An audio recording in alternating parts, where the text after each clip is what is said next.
Do you accept God's authority with trust and obedience? A blessed Saturday, brothers and sisters.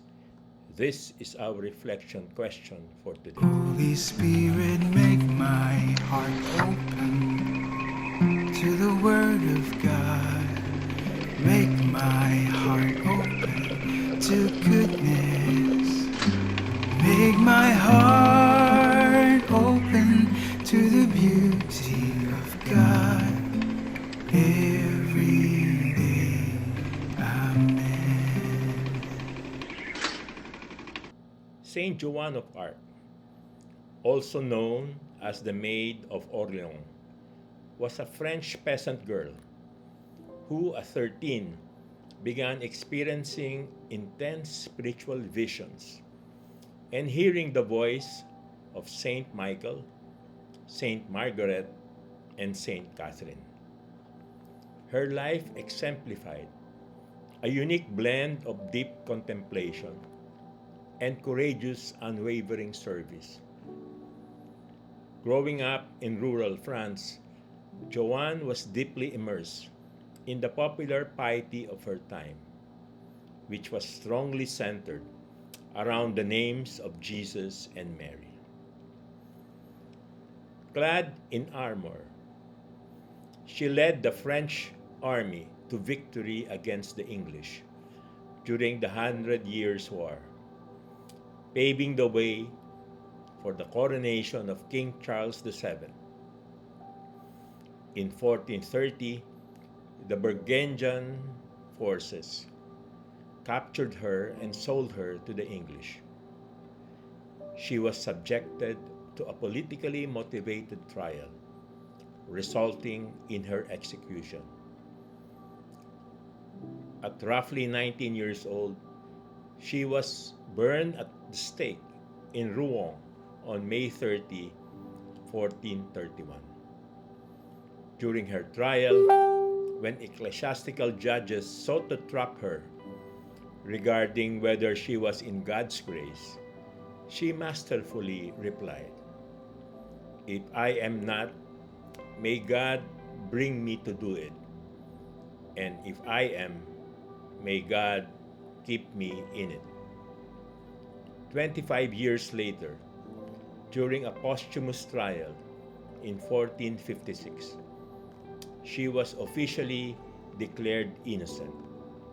In 1920, Benedict XV canonized her, making her the patron saint of France and soldiers. Despite being a military leader later in life, Joanne's foundation was that of a mystic. She preferred spending long periods in church, praying deeply, and showing compassion to the poor and suffering. Joanne's defining spiritual trait was her unquestioning obedience to her voices. She trusted God's guidance far beyond her own understanding. It cemented her legacy as a model of faith in action. In today's gospel, Jesus and his disciples returned once more to Jerusalem. As he was walking in the temple area, the chief priests, the scribes, and the elders approached him and said to him, "By what authority are you doing these things? Or who gave you this authority to do them?" Jesus said to them, "I shall ask you one question. Answer me, and I will tell you by what authority I do these things. Was John's baptism of heavenly or of human origin? Answer me."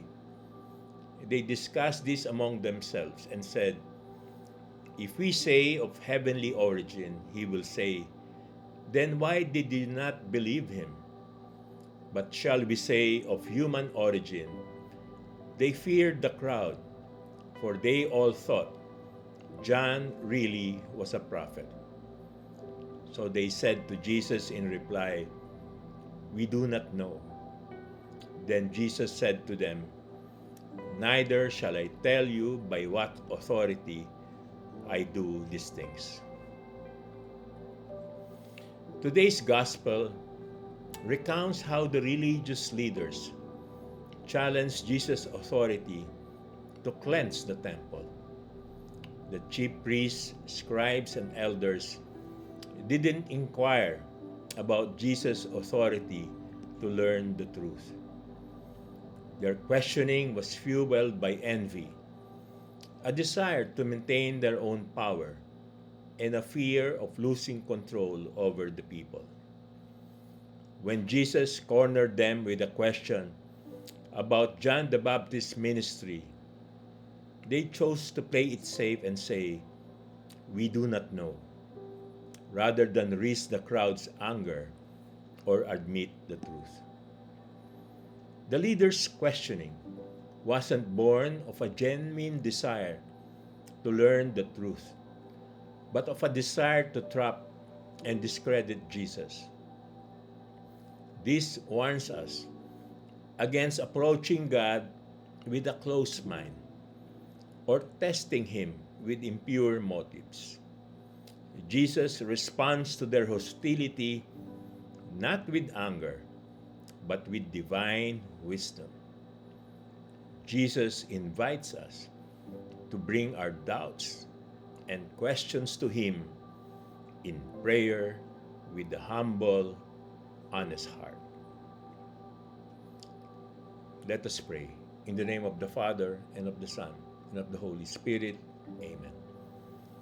Lord Jesus, grant us the grace of a humble and contrite heart.